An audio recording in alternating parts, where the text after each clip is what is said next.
계속해서 우리는 신명기의 말씀을 읽고 있습니다. 지난주에는 순종과 복이라는 말씀을 통해서 복이란 과연 무엇인가 하는 것을 생각해 보았습니다.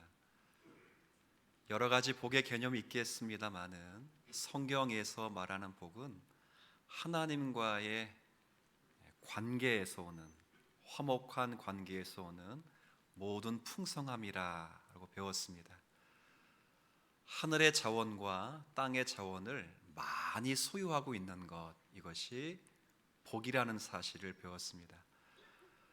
그리고 궁극적으로는 이 모든 것을 주시는 하나님이 복이심을 배웠습니다. 바로 복되신 하나님을 섬기며 그분을 사랑하며 그분의 말씀에 청종하고 순종하는 것, 이것이 복을 누리는 것이고 성도의 책임이기도 하다라는 사실을 배우면서 하나님은 지금도 말씀을 청종하면서 복받기를 소원하는 성도들을 기뻐하시고, 하나님은 자신이 가지고 있는 모든 풍성함을 우리에게 주시기를 기뻐하셔서 우리로 하여금 모든 족속이 복을 받게 하시기를 원하십니다. 우리 사랑하는 모든 성도들이 하나님과의 바른 관계에서 오는 풍성함을 소유하셔서 복의 통로로, 또 복의 축복된 자리에 서서 하나님을 증거하며 살아드릴 수 있는 우리 주님 사랑교회 성도들이 되시기를 먼저 축원드립니다. 히타는 잠깐 꺼두세요. 일부 예배 때는 제가 추워서 그냥 두라고 했는데 부채질 하시는 분이 하도 많이 계시니까, 추우시면 사인 주세요. 또 옷을 끼워 입다거나 여러분 맞춰서 켜고 끄고 하니까. 이번 주는 반대입니다. 28장을 읽고 복만 이야기하면 참 좋겠지요. 근데 성경은 복보다는 저주가 4배 가량 많이 기록되어 있다는 것을 우리가 고려하고 존중히 여기면 정직히 말씀을 읽어야 합니다. 오늘은 그 반대로, 그래서 불순종과 저주라는 말씀을 통해서 살피게 될 텐데, 크게 두 줄기를 배울 겁니다. 저주란 뭔가, 성경에서 말하는 저주란 도대체 뭔가 하는 것과, 이런 무시무시한 저주를 왜 하나님께서 두 번째 언약 백성들에게 내리시는가 하는 것을 살피면서 하나님의 진심을 배웠으면 좋겠다는 마음을 가졌습니다. 물론 주제 자체가 명절 기간이라 여러분에게 썩 흔쾌히 전해드리기는 어려움이 없진 않습니다만, 목사로서 하나님 말씀을 존중히 여기고 계시에 기록된 역사성을 또한 존중히 여기는 차원에서, 그리고 하나님의 진심을 확인하는 차원에서 제가 여러분에게 말씀을 드리려고 합니다. 바라기는 전하는 자의 실력도 아니고 받는 자의 능력도 아닌 오직 하나님의 말씀이 믿는 자 속에서 역사하시는 성령님의 조명하시기를 기대하면서 은혜 받게 되기를 축원드립니다. 예방주사를 좀 맞고 시작해야 여러분들이 우리 목사가 드디어 우리를 뭐 어떻게 하려고 하는가, 그거 아닙니다. 순서에 따라 이렇게 된 겁니다. 일단 저주란 무엇인가 좀 생각해 보도록 하죠.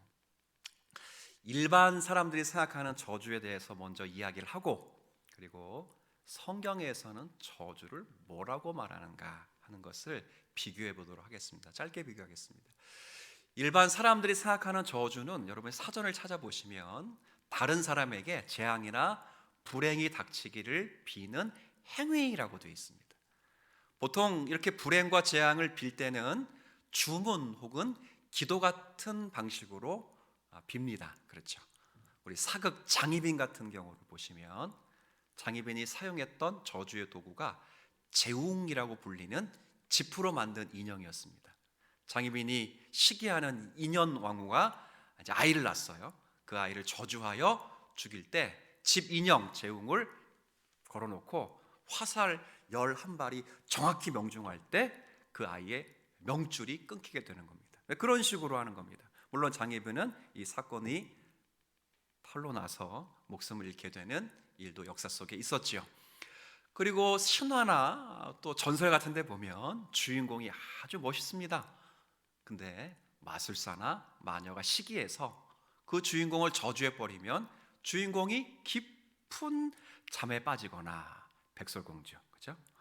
그리고 막 괴물 같은 모습으로, 동물 같은 모습으로 변하죠. 미녀와 야수 같은 경우. 진정한 사랑을 얻으면 그 저주에서 풀려나기도 합니다. 일반적으로 사람들이 말하는 저주는 뭐 이런 전설 이야기도 하고 역사 이야기도 드렸지만, 일반적으로 사람들이 생각하는 저주는 이처럼 다른 이에게 재앙이나 불행이 진심으로 닥치면 좋겠다 하는 마음으로 비는 행위를 가리킵니다. 자, 그러면 성경이 말하는 저주라 뭔 것인가? 성경이 말하는 저주, 오늘 15절에 저주라는 단어가 기록되어 있는데 이건 명사입니다. 이 저주라는 단어가 명사로는 켈랄랄이라는 히브리어 단어인데, 이 켈랄랄이라고 하는 히브리어 단어가 갖고 있는 가장 중요한 의미는 부재입니다. 부재, 없는 겁니다. 없는 것, 혹은 격하입니다. 떨어지는 것입니다. 근데 가장 근원적인 단어의 의미는 부재, 없다, 무입니다. 무. 근데 여러분들이 잘 생각하시면 지난주 말씀을 듣고 오늘 아까 서두에도 제가 좀 전에 설명드린 것처럼 복은 하나님과의 화목한 관계에서 오는 모든 뭐라 그랬죠? 풍성함이라 그랬어요. 풍성함. 그럼 저주는 그게 싸그리 없어지는 겁니다. 싸그리 없어지는. 그러니까 단순하게 하나님이 비는 행위, 성경은 비는 행위를 저주라고 말하지 않고 아예 복되고 의로운 상태가 없어지는 것, 이걸 뭐라고 부른다고요? 저주라, 이렇게 말합니다. 단순하게 비는 게 아니에요. 하나님 뭘 저주하신다 그러면 막 이렇게 비는 그 정도가 아니라 실제 복되고 의로운 상태가 없어지는 것, 실제로 실행되는 것, 이게 저주란 말이에요. 자, 그러면 이제 크게 이제 두 번째 문제가 굉장히 오늘 빅 이슈입니다. 왜 하나님이 저주를 선언하시는가? 성경에 보면 좀 혼란스러워요. 어떤 데는 하나님이 너희를 사랑하신다 이렇게 말해놓고, 또 어떤 데를 펴보면 너희를 저주하신다. 좀 혼란스럽거든요. 그래서 이 혼란스러운 부분을 혼란스럽게 아니해야 될 목사의 거룩한 책임이 있기 때문에 제가 오늘 일단 정리를 해드릴 테니까 하나님의 저주가 어떤 것인가 하는 것을 좀 생각해 보면 좋겠습니다. 하나님의 저주는 대상이 일단 나눕니다. 아무에게나 저주하지 않습니다. 대상이 나누는데 크게 두 대상에게 저주를 합니다. 하나는 이방 민족들을 향한 저주입니다. 자, 그리고 또 하나는 하나님의 언약 백성들을 향한 저주입니다. 그러면 사람들은 딱 둘로 나눠요. 그죠? 믿는 사람, 믿지 않는 사람. 그러니까 모든 사람들을 향해서 하나님 일단 저주를 하시는데 이방 민족들을 향해서도 저주를 하시고, 그리고 언약 백성들을 향해 저주를 하셔요. 각각 달라요. 이건 확실하게 구별되어 있어요.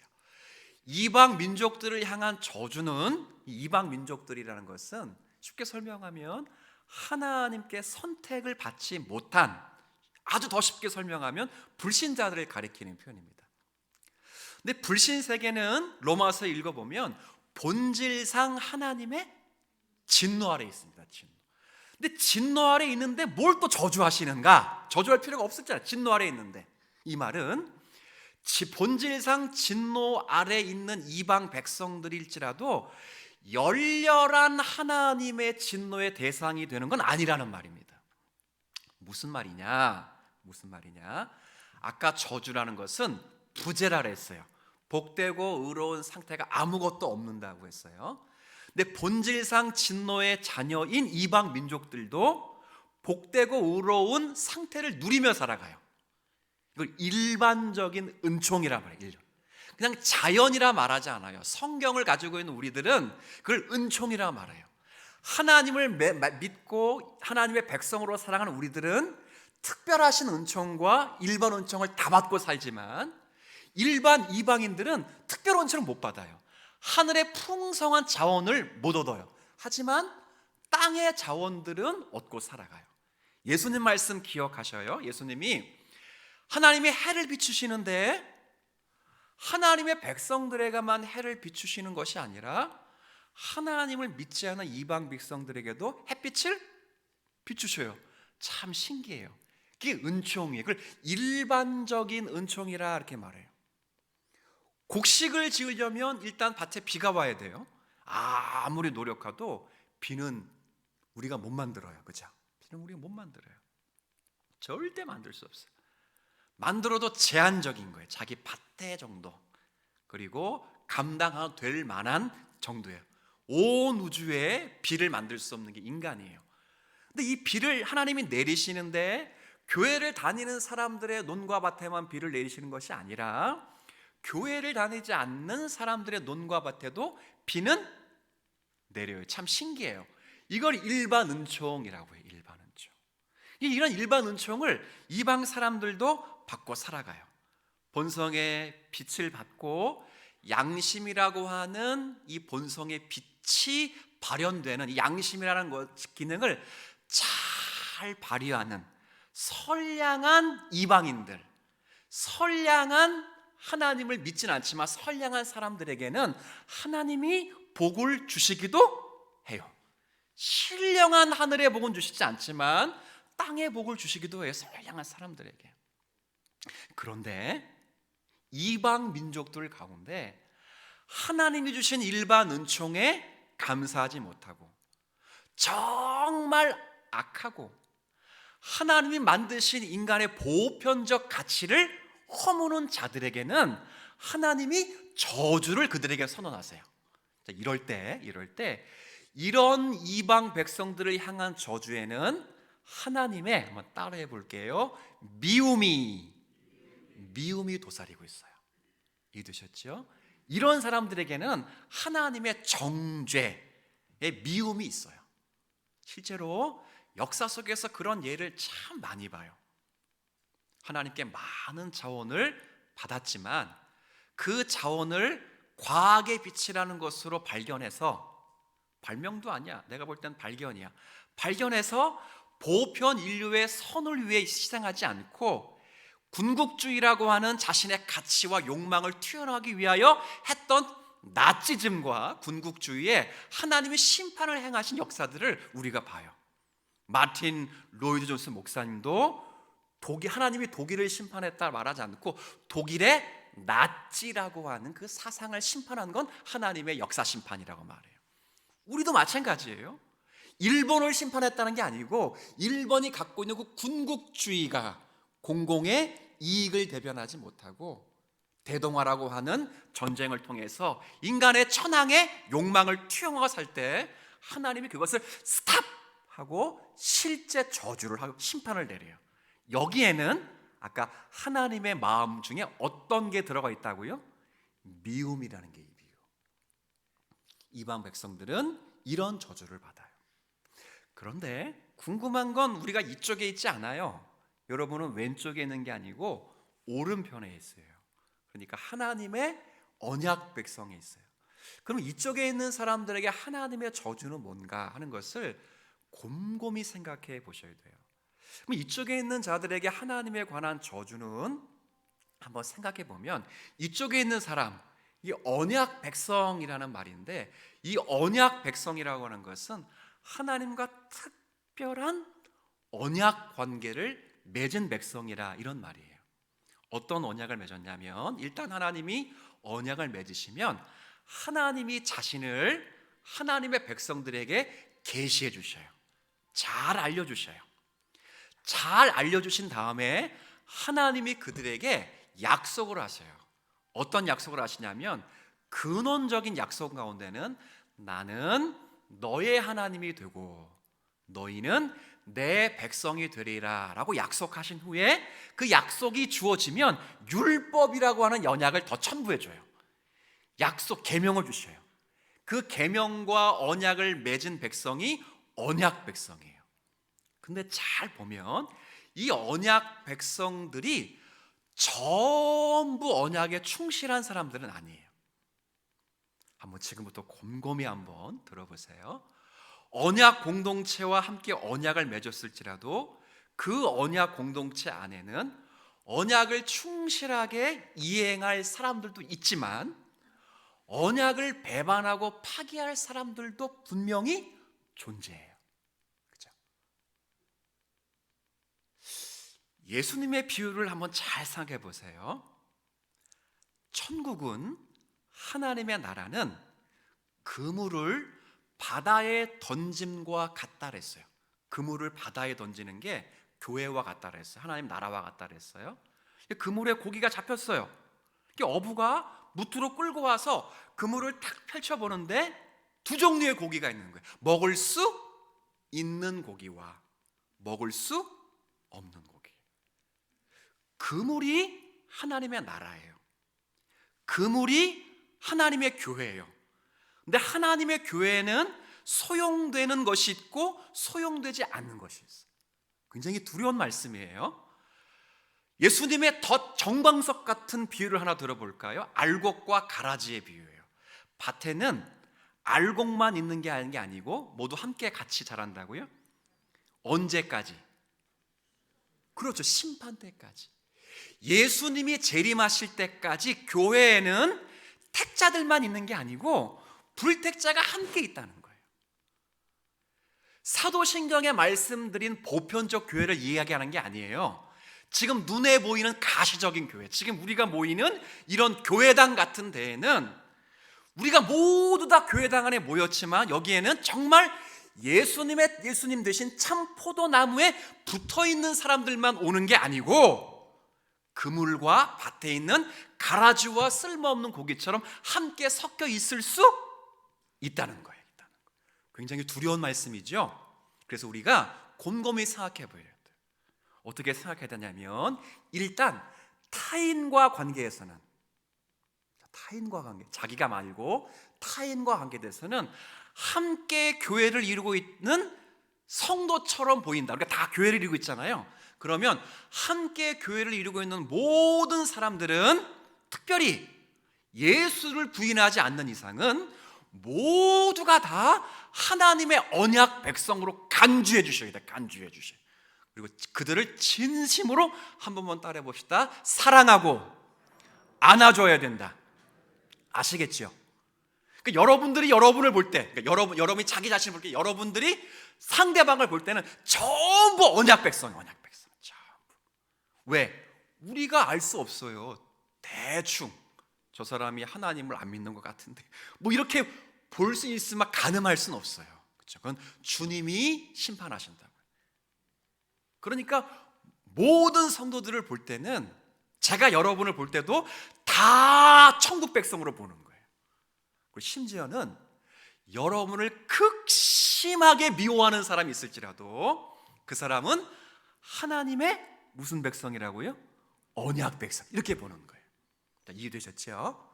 근데 중요한 건 자기 자신과 관계할 때는 굉장히 중요해요. 자기 자신과, 자기가 자기를 바라볼 때는 혹 내가 하나님의 그물 속에 들어온 쓸모없는 고기이지는 않을까라는 진짜 마음을 통해하는 마음으로 보셔야 돼요. 그래서 자기 그 점검을 늘 하셔야 돼요. 내가 정말 하나님을 사랑하는가? 내가 정말 하나님을 의지하는가? 주일 강단에서 목사님이 설교하신 말씀이 목사 한 개인의 목소리가 아니라 계시의 질서를 따라 하나님의 그리스도와 성령의 풍성한 은혜 가운데 목사라고 하는 직분을 통해 내게 주신 말씀으로 믿고 그 말씀으로 뉘우치고 깨닫고 돌이켜서 하나님 앞에 서려는 마음이 있는가 돌아보실 수 있는 여러분이 되었으면 좋겠어요. 타인들에게는 관용의 마음으로, 자기 자신과 관계돼서는 정말 엄중한 심판의 마음으로 찾아보셔야 돼요. 근데 놀라운 건 하나님이 저주를 하신다면, 아까 그물에 쓸모 있는 물고기도 있고 쓸모 없는 물고기가 있다면 밭에 논에 알곡이 있고 저주가 있다면 하나님이 정말 저주를 하시려면 둘 중에 어떠 하셔야 돼요? 가라지해야 되죠. 근데 하나님은 이 하나님의 저주는 가라지에게 하는 게 아니고 가라지와 알곡이 섞여 있는 밭에 하는 거예요. 밭에. 언약 공동체 전체를 하는 거예요. 전체. 자, 이게 무슨 말이냐? 일반 미방 백성들을 향한 저주에는 하나님의 미움과 정죄함이 깃든 거지만 언약 백성들을 향한 그 저주에는 미움과 정죄가 아니라 하나님의 백성들을 돌이키고자 원하시는 하나님의 진심 어린 또 한번 따라해 볼게요. 사랑이 배어 있는 저주예요. 자, 여기까지 이해하셨어요? 자, 이해하셨으면 끄덕끄덕이라도 해주세요. 끄덕끄덕이라도. 여러분들 참 설교 듣는 수준이 높아졌습니다. 높습니다. 그런데 반응을 잘 하셔서 정말 이 말씀이 나에게 주시는 말씀이라고 믿고 이 말씀이 우리 가운데 정말 저주가 되지 않도록 이 저주가 거꾸로 형태는 저주이지만 우리를 돌이키길 원하시는 하나님의 진심 때문에 복이 될 수 있는 은혜가 있기를 먼저 축원드립니다. 이해되셨죠? 자, 따라옵시다. 또 그러면 일단 그러면 하나님이 저주하시면 가라지에게만 저주하시면 돼요. 근데 하나님의 저주를 잘 보면 전부 언약 백성들을 향한 저주예요. 신자들을 향한 저주라고요. 그럼 저주의 목적이 아니라 이건 돌이키고자 하는 목적이 있어요. 자, 어느 정도 가늠이 되셨죠? 설명을 한번 드려보겠습니다. 저희 자녀들은 정말 복받은 것 가운데 하나가 뭐냐? 목사가 돈이 있어서 뭐 지위가 있어서가 아니라 정말 제가 평생에 죽을 때까지 못 받는 복이 있어요. 우리 자녀들은 뭘 받았냐면 유아 세례의 복을 받았어요. 여러분들은 이게 복이라고 생각을 안 하시네요. 아닙니다. 그게 우스갯소리 하는 거고요. 저는 목사가 되면서 유아 세례를 못 받은 게 그렇게 억울하더라고요. 모르겠어요. 우리 아이들이 유아 세례 받은 걸 복으로 생각하는지는 모르겠습니다만은 우리 아이들이 만 한돌이 되기 전에 다 유아 세례를 받았어요. 심지어는 막내 놈은 제가 세례를 했어요. 그러니까 더 애틋한 것 같아요. 요거 전해주지 마세요. 교만합니다, 아이들이. 유아 세례를 받았어요. 근데 잘 보세요. 그 만 1년이 안 되는 놈이 그 아이들이 무슨 신앙 고백을 하겠습니까? 하나님의 빛을 허락해 주셔서 양심이라고 하는 본성의 빛과 그 양심이 이방 백성들에게는 이성이라고 하는 빛과 연출되어 발현되기를 원하시는데 이 양심과 이성이 만 한돌이 안 된 애가 어떻게 이성과 양심을 구별할 수 있겠습니까? 어떻게 하나님이 선이신 걸 알며 어떻게 뭐가 죄인 걸 알겠습니까? 징징대는 것밖에 없습니다. 그렇죠? 근데 그에게 하나님의 질서를 따라 아버지와 어머니의 신앙 고백을 따라 언약 백성이 되는 복을 주십니다. 자, 그러면 그 아이들이 세례를 다 받았다고 해서 전부 다 천국 가는 것은 아니더라고요. 그 중에 가롯 유다도 있어요. 가롯 유다. 돌 김용옥 혹시 아세요? 이 양반이 유아 세례 받았어요. 신학대학 나오고 부모님 목사 되라고 막 만들었는데 녹화돼가지고 제가 좀 언어가 좀 고급스러워져야 돼서 멈칫하고 있는데 근데 그렇게 살고 있어요. 원래 나중에 다시 돌아오면 참 좋겠어요. 참좋겠어요. 그럴 수가 있다나. 그래서 하나님이 저주를 선언하는 거예요. 유대인들은요, 우리 애들은 만 1년 가까이 되어서 받았지만 유대인들은 할례를 며칠 만에 받죠? 앞이 보이지 않을 때 받아요. 잘 안 보일 때도 받는다고요. 그러니 그 언약 백성이 언약 안에서 튕그러 나가지 않도록 하나님이 저주를 선언하셔서 이 저주가 시행되는 복, 그러니까 언약 백성이라 하는 모든 복을 다 받았을지라도 그 복된 상태의 풍성함을 다 뺏어가면서까지라도 내가 너희들을 언약 백성이 되게 하시겠다는 하나님의 진심 어린 표현이 저주에 담겨 있음을 믿으시길 바랍니다. 자, 그러면 이 저주는 사실은 형태로서는 굉장히 징계이며 저주 같은 경고이기 때문에 무서울지라도 사실은 우리를 포기하지 않고 우리를 외면하지 않으시겠다고 하는 하나님의, 한 번만 더 따라 합시다, 열심인 거예요. 열심. 저도요, 유아세례 받은 아이들에게 똑바로 못 살면 혼을 내요. 그래도 지난주에도 말씀드렸지만 또 그렇게 하면 죽어 막 그래요. 목사도 그래요. 근데 그 아이가 죽어라는 소식을 듣고 기분 나빠가지고 막 뛰어나가다가 진짜 교통사고를 해서 거의 반죽음이 됐어요. 그럼 제가 어떻게 할까요? 잘됐다! 자동차 장동차로 박은 사람에게 고마워가지고 고맙습니다 이러지 않아요. 당신 말이야, 운전을 똑바로 해야지 막 화를 낼 거라고요. 하나님의 마음이 지금 그렇다는 거예요. 언약을 체결했는데 이 언약을 귀중히 여기지 못해요. 제가 성인 세례를 받았기 때문에 유아 세례를 귀하게 여기는 거예요. 근데 유아 세례 받은 놈들은요, 죄송합니다, 여러분 많은데 유아 세례 받은 사람 유아 세례가 좋은지 몰라. 사실 잘 몰라. 그래서 유아 세례가 얼마나 복되고 아름다운가, 그 언약을 체결하신 하나님이 얼마나 놀랍고 신비로우신가를 생애 속에서 잊지 않도록 하나님을 경험시켜주고 체험시키기 위한 하나님의 특별하신 돌보심이에요. 자, 우리가 이해가 되면 아멘까지는 안 해도 돼요. 안 되면 이렇게 하셔도 돼요. 괜찮아. 이쯤 돼서 주무시면 안 돼. 반 이상이 왔는데 억울하잖아, 그죠? 저주만 듣고 우리 목사님 저주 설교했다 이렇게 끝나면 안 되잖아요. 이 저주가 왜 복인가는 듣고 가셔야 돼요. 끝에는 듣고 가셔야 될까요? 여기를 바짝 차리셔야 됩니다. 하나님의 마음이 담겨 있는 거예요.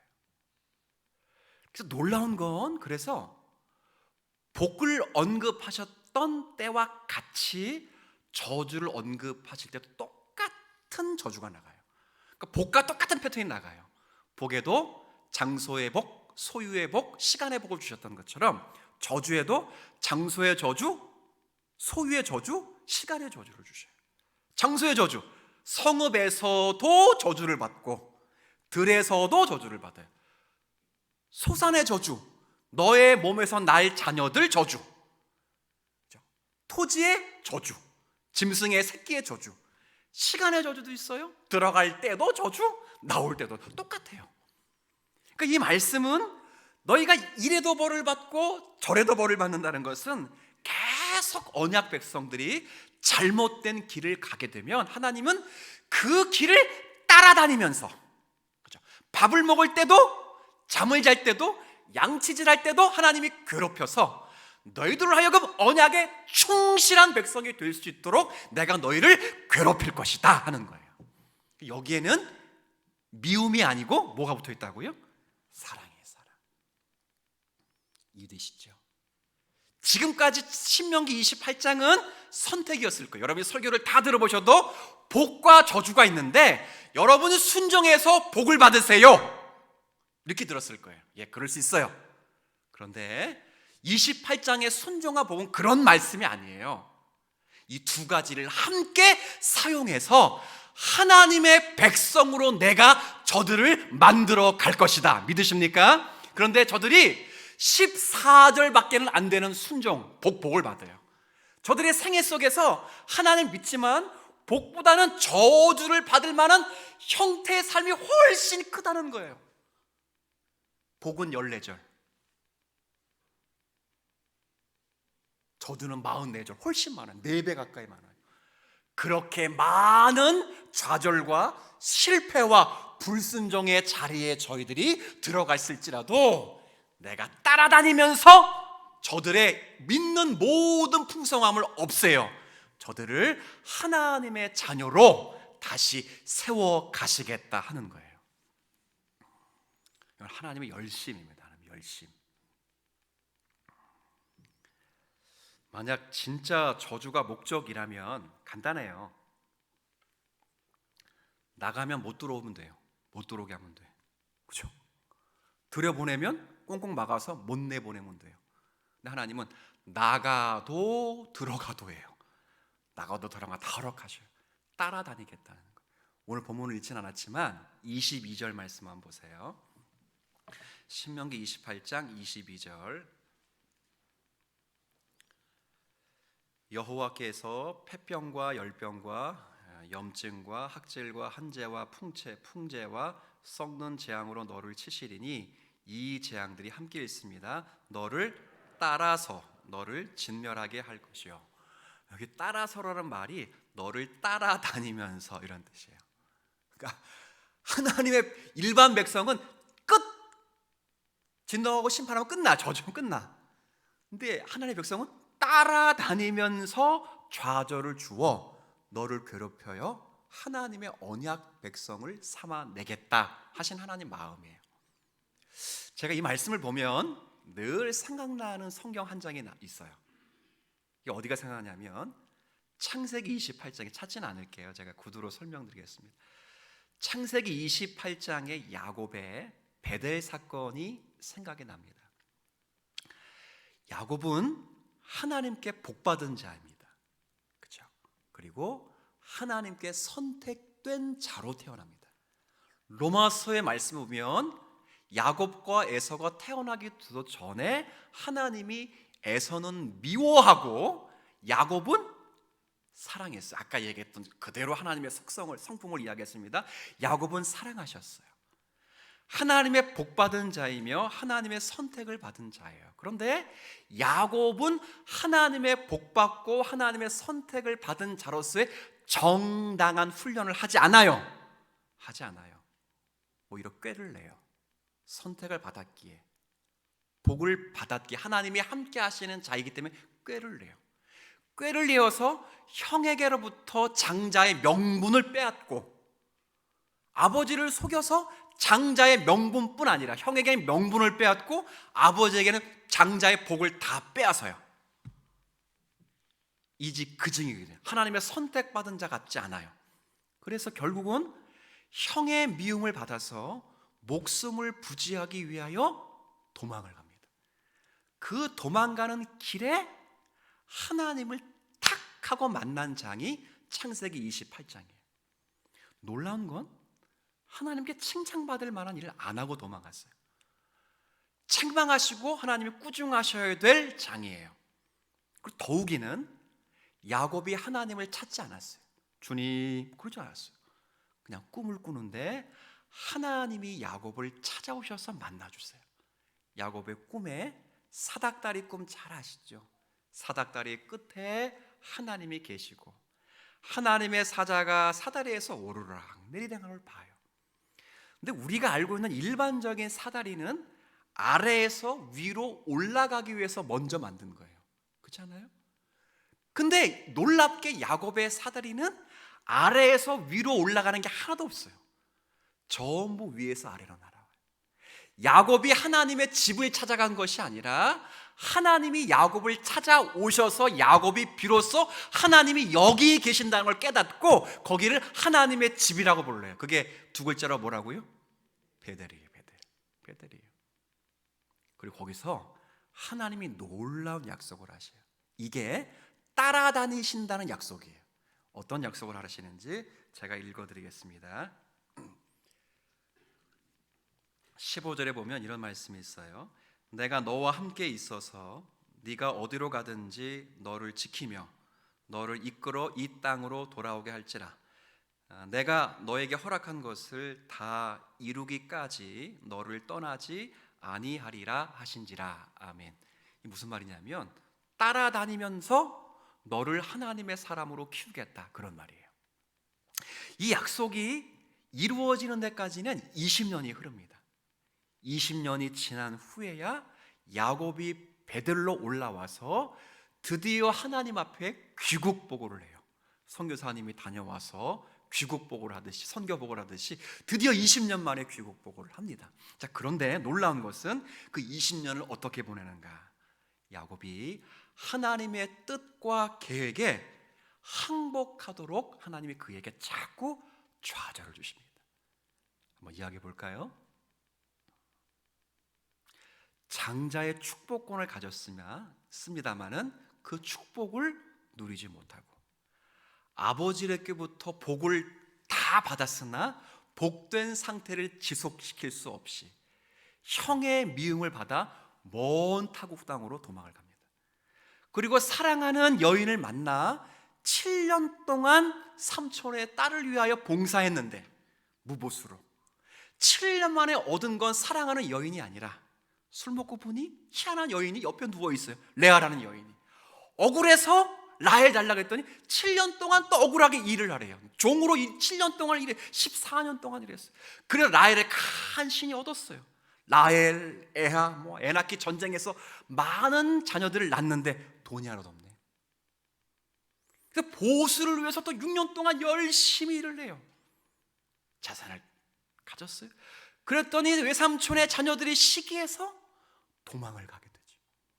그리고 도망가서 야곱이 형 에서를 만나야 되는데 형이 너무 무서워서 모든 것을 다 포기하고 얻은 것 다 포기하고 다 버려버리고 야복강 나루터에 홀로 서게 될 때 하나님이 그를 만나주시면서 그를 야곱의 이름을 바꿔 이스라엘로 바꿔주시고, 그리고 거기서 하나님을 경험하게 하고 모든 좌절, 그러니까 자신이 의도하고 노력한 것을 전부 잃어버리게 한 후에 그가 하나님의 뜻에 항복하여 하나님의 사람으로 설 수 있도록 하나님이 그의 인생에 개입하고 나서야 나중에 베델로 올라와요. 이게 야곱의 인생이었어요.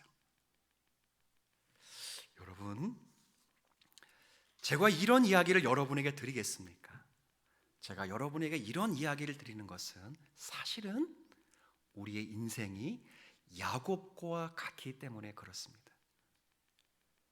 저와 여러분들은 신명기 28장의 내용처럼, 그리고 창세기 28장의 야곱처럼 우리는 예수 그리스도 안에서 하나님의 자녀들이 되었습니다. 언약 백성이 되었어요. 어느 누구도 저와 여러분 중에 예수님이 나를 위하여 십자가를 지시라고 서원해 본 적도 없습니다. 우리는 창세 전부터 원 그대로 우리의 본성으로 말하면 멸망받아 마땅할 존재이지만, 오히려 거꾸로 창세 전에 그리스도라는 중보자를 통해 우리를 하나님의 자녀로 선택해 주시고, 때가 되면 그리스도를 보내셔 구속의 근원을 완성하시고 우리의 모든 죄를 용서하시고, 죄를 용서하셨을 뿐 아니라 죄를 진 죄책을 제거하실 수 있는 근거를 마련해 두신 후에 이 땅에 우리를 태어나게 하신 후에, 그리고 우리가 그리스도를 믿는 그 순간 그리스도가 주신 모든 하늘의 신령한 은혜를 우리의 것으로 적용하셔서 하나님의 자녀가 되는 은총을 받았습니다. 저와 여러분에게 하나님이 누구신가를 계시하시고 지금도 당신의 신실하신 뜻을 우리에게 말씀이라는 수단을 통해서 말씀하시는 중에 하나님이 여러분에게 약속을 맺으셔서 가장 근원적인 약속인 창세기로부터 요한계시록 마지막 장에 있는 그 약속처럼 나는 너의 하나님이 되고 너희는 내 백성이 될 것이다 라는 약속의 말씀을 따라 지금 우리가 있어요. 놀라운 것은 우리의 생애가 그 약속 때문에 복만 받는 것이 아니라, 이막인들이 말하는 저주가 아니라 언약 백성들에게 향하신 징계 같은 저주도 받으면서 여기까지 온다는 거예요. 무슨 말씀인지 아시겠습니까? 저주를 안 받는다가 중요한 것이 아니라 하나님은 야곱을 외면하지 않고 포기하지 않고 그를 결코 잊어버리지 않아 20년이나 시간 동안 그가 하나님의 뜻에 항복할 때까지 그를 굴복시키기 위하여 절망을 주시고 좌절을 주실 수 있는 하나님이신 것처럼 우리의 인생에 깊이 개입하셔서 여러분이 하나님의 뜻을 옳게 분별하고 하나님의 뜻을 사랑하고 하나님을 사랑할 수밖에 없도록 우리를 변화시킬 수 있는 전능하신 하나님이 우리의 아버지이심을 믿으셨으면 좋겠습니다. 이게 저주에 담긴 의미입니다. 목사가 복과 저주로 여러분을 뭐라고 할까? 협박? 그건 옳은 설교가 아니고 그런 설교를 들을 때 역사적 전통성이 없다는 것을 명심하셔야 됩니다. 우리는 저주에 빠질 수 있습니다. 그러나 타인과 관계에서는 관용적이 됩니다. 누가 불행한 일을 만나면 타인과 관계에서는 하나님이 저를 세워가시는구나.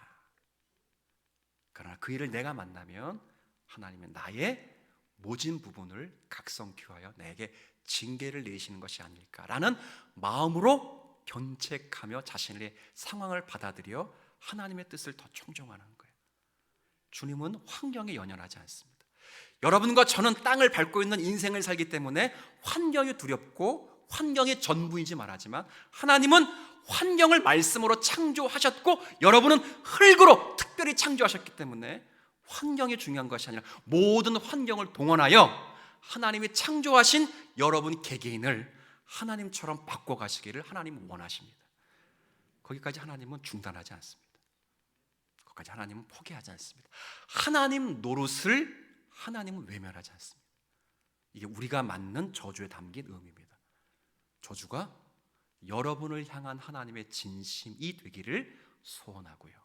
그리고 더더욱 이런 절망 같은 좌절을 만나게 될 때 야곱 생애에 찾아오신 하나님의 경륜의 손길이 우리에게 지금 오고 있다는 것을 기억하여 더 하나님의 사람으로 바뀌어 가시기를 소망합니다. 하나님을 의지하시고요, 하나님의 빛 가운데 창조하신 질서를 따라 정직과 하나님의 말씀에 순종함을 갖고 이 세상에서 종교적인 형태에 기도하고 예배하는 그 단순한 종교적 형태로만 머물지 마시고 여러분이 먹고 사는 일, 결정해야 하는 모든 일에 고민과 갈등과 결단을 통해 희생하는 삶을 살아가십시오. 그리고 여러분이 선택하는 모든 일에 하나님을 기쁘시게 하며 많은 사람을 유익하게 할 수 있는 결정들을 할 수 있도록 여러분의 생애, 전생의 일과를 하나님 앞에 바칠 수 있는 오늘의 말씀이 되시기를 주의 이름으로 축원드리겠습니다.